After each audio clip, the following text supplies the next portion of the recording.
ರಾಷ್ಟ್ರೀಯ ಅಧ್ಯಕ್ಷರು, OBCಯ ಸಲಹಾ ಮಂಡಳಿಯ ಅಧ್ಯಕ್ಷರು. ಅಂದ್ರೆ ಸಿದ್ದರಾಮಯ್ಯನವರು ಕೇಂದ್ರಕ್ಕೆ ಹೋಗೋದು ಗ್ಯಾರಂಟಿ. ರಾಜ್ಯದಲ್ಲಿ ಇಲ್ಲ ಖರ್ಗೆ ಆಸೆ ಇದೆ, ಬಹಳ ಆಸೆ. ಪಾಪ ಖರ್ಗೆ ಅವ್ರನ್ನ ಕರ್ನಾಟಕದಿಂದ ಓಡಿಸ್ಬಿಟ್ರು ಎಲ್ಲ, ಈ ಕಾಂಗ್ರೆಸ್ ಅವರೆಲ್ಲ ಸೇರಿ, ಕಾಂಗ್ರೆಸ್ದವರು ಎಲ್ಲರನ್ನು ಖರ್ಗೆ ಅವ್ರನ್ನ ಕರ್ನಾಟಕದಿಂದ ಓಡಿಸ್ಬಿಟ್ರು. ಈಗ ಅವ್ರಿಗೊಂದು ಬಾಗಲ್ ತೆಗೆದಾಕೊಂಡೈತೆ.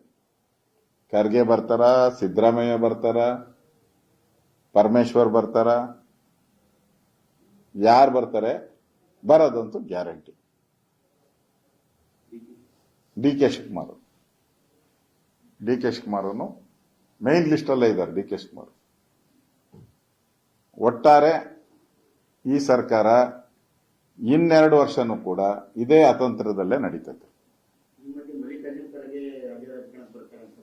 ಅವ್ರಿಗೆ ಆಸೆ, ಬಹಳ ಆಸೆ ಇದೆ, ಅವ್ರದ ಕೊನೆಯ ಆಸೆ ಇದೊಂದ್ಸರಿ, ಏನಾನ ಒಂದ್ಸರಿ ನಾನು ಆಡ್ಬೇಕು ಅನ್ನೋದು. ಅವ್ರ ಪಾಪ ಅವ್ರ ಜೊತೆ ಇದ್ದಂತ ಧರ್ಮಸಿಂಗ್ ಆಗೋದ್ರು ಅವರು. ಅಂದ್ರೆ ಅವಾಗ ಕಿಲಾಡಿ ಜೋಡಿ ಅಂತ ಇತ್ತು ಅವರಿಬ್ಬರದು.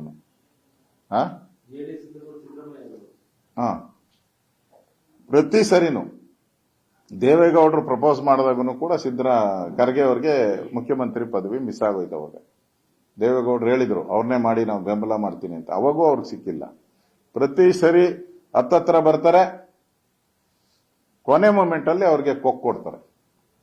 ಈಗ ಅವ್ರಿಗೆ ಅವರೇ ರಾಷ್ಟ್ರೀಯ ಅಧ್ಯಕ್ಷರಾಗಿರೋದ್ರಿಂದ ಬಂದ್ರು ಬರ್ಬೋದು, ಇಲ್ಲ ಅಂದ್ರೆ ಪರ್ಮನೆಂಟ್ ಟವಲ್ ಹಾಕಿರೋ ಡಿ ಕೆ ಶಿವಕುಮಾರ್ ಅವರು ಕೂತ್ಕೊಬಹುದು.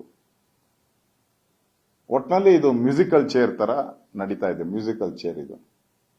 ಯಾರಾಗ್ತಾರೋ ಗೊತ್ತಿಲ್ಲ, ಯಾರಿಗೂ ಗೊತ್ತಿಲ್ಲ. ಬದಲಾವಣೆ ಅಂತೂ ಗ್ಯಾರಂಟಿ.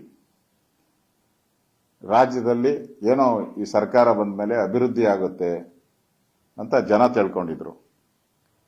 ಈಗ ರಾಜ್ಯದಲ್ಲಿ ಅಭಿವೃದ್ಧಿ ಇಲ್ಲ.